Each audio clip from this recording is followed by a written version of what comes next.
राजनीति से जुड़ी बड़ी खबर। टीआरएस का बदल गया नाम, टीआरएस को मिली बीआरएस की पहचान।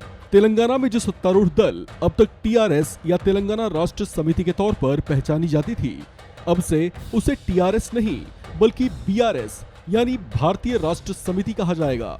पार्टी प्रमुख और तेलंगाना के मुख्यमंत्री के चंद्रशेखर राव ने पार्टी के नए स्वरूप की लॉन्चिंग कर दी है। इसी के साथ सीएम केसीआर की पार्टी टीआरएस से बीआरएस बन गई है। दशहरे के दिन इस नई और बड़ी पॉलिटिकल लॉन्चिंग में कर्नाटक के पूर्व मुख्यमंत्री एचडी कुमारस्वामी और डीएमके के सहयोगी थोल थिरुमावलवन जैसे अतिथि भी शामिल हुए। पार्टी सुप्रीमो के चंद्रशेखर राव के इस बड़े कदम को उनके नए तेवर और पार्टी के नए कलेवर से जोड़कर देखा जा रहा है।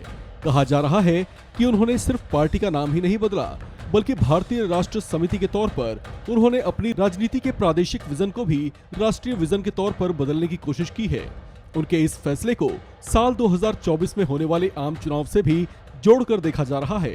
कहा जा रहा है कि वे इस नए अंदाज के साथ पीएम मोदी को मिशन इलेक्शन 2024 में टक्कर देने का इरादा रखते हैं।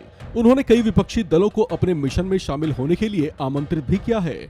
आपको बता दें कि पिछले एक साल में केसीआर ने बीजेपी के खिलाफ कई बयान दिए हैं। ऐसा भी देखा गया जब वे पीएम मोदी का स्वागत करने के लिए हवाई अड्डे पर ही नहीं पहुंचे। केसीआर ने बीआरएस को एक राष्ट्रीय पार्टी घोषित कर दी है, लेकिन इसे अभी राष्ट्रीय पार्टी का दर्जा नहीं मिला है। एक राष्ट्रीय इकाई के रूप में मान्यता प्राप्त होने के लिए कम से कम 4 राज्यों में उसकी उपस्थिति होनी चाहिए या किसी 4 राज्यों और 4 लोकसभा सीटों में 6% वोट हासिल होने चाहिए या फिर पार्टी को कम से कम 3 राज्यों से 2% लोकसभा सीटें जीतनी चाहिए। ऐसी शर्तें पूरी करने के बाद ही उनकी पार्टी को राष्ट्रीय पार्टी के तौर पर मान्यता मिल पाएगी।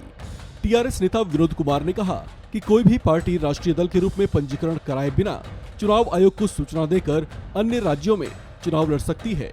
इसलिए टीआरएस भी चुनाव आयोग को सूचना देकर अन्य राज्यों में चुनाव लड़ेगी।